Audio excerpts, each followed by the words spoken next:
Herkese salam. Gəlin bugün sizlərlə birlikdə çoxhədli haqqında danışaq. Çoxhədli nədir, nəyə deyilir və onun üzərində bəzi misallara baxaq.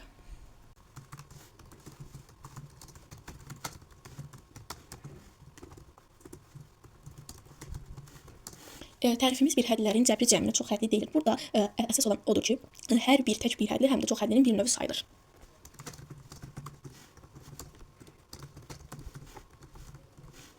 Qeydimiz isə hər bir hədli özü də çoxhədlidir. Bu deməkdir ki, çoxhədli olması üçün mütləq bir neçə hədd olması şərt deyil. Tək bir hədd də yəni riyazi qayda olaraq çoxhədliyə aiddir. Bu ifadəmiz çoxhədlidir. Göründüyü kimi bir həddi yoxdur, çoxlu həddi var. Tərifi yazaq.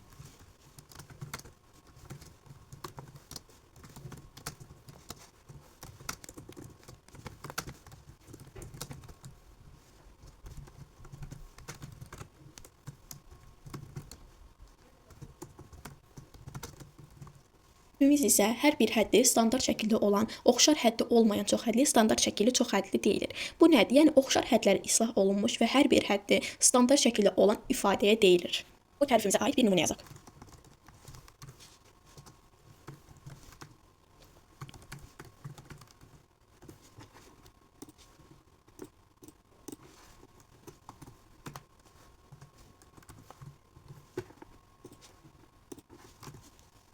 Biz bu misalda oxşar hədlərin islahı qaydasını tətbiq etməliyik. Yəni biz burada oxşar hədlərin əmsallarını toplayırıq. Və burada qarışıq halda olan çoxhədlini islah edərək onu sadə, yəni standart şəklə gətirməkdir. Göründüyü kimi cavabımız da 28 x y üstü 2 üstəgəl 15 x y-dir. İndi bir dənə də tərif yazaq.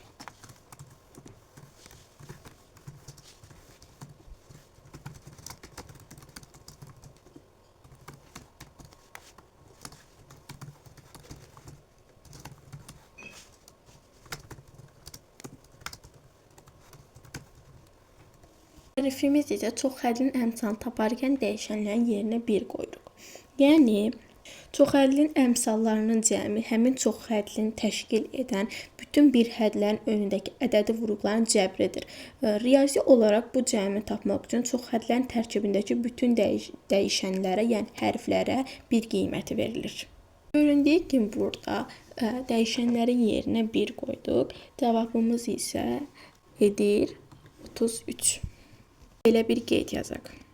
Gəlin indi çoxhədlinin sərbəst həddini tapaq. Çoxhədlinin sərbəst həddi onun dəyişənlərinin sıfıra bərabər qiymətində aldığı qiymətdir.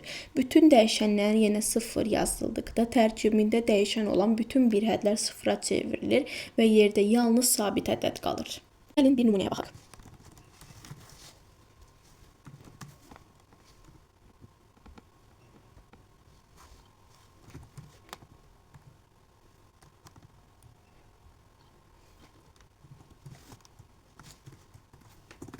Burada isə dəyişənlərin yerinə 0 qoyuruq. 0 qoyduqda isə cavabımız edir -2. İndi bir dənə də qeyd yazaq. Qeydimiz isə standart şəkildə verilmiş çoxhədlinin dərəcəsi böyük olan bir hədlinin dərəcəsinə bərabərdir. Yəni ki, standart şəkilli çoxhədlini təşkil edən bir hədlərin dərəcəsi, yəni dəyişənlərin qüvvət üslərinin cəmi müqayisə edilir. Bu dərəcələrdən ən böyük olanı həmin çoxhədlinin dərəcəsi, yəni ki, qüvvəti hesab olunur. Bir nümunəyə baxaq.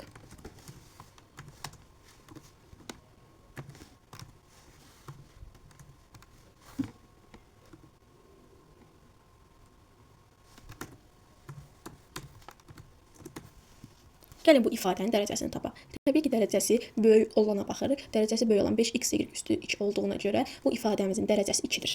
Dərəcəmiz 2, ifadəmizin cavabı isə təbii ki 9xy üstəgəl 5xy üstü 2. Amma ki, dərəcəsini bizdən soruşsaydı, təbii ki də dərəcəsi 2-dir. İzahım bura qədər. Sonuna qədər izlədiyiniz üçün çox təşəkkür edirəm. Sağ olun.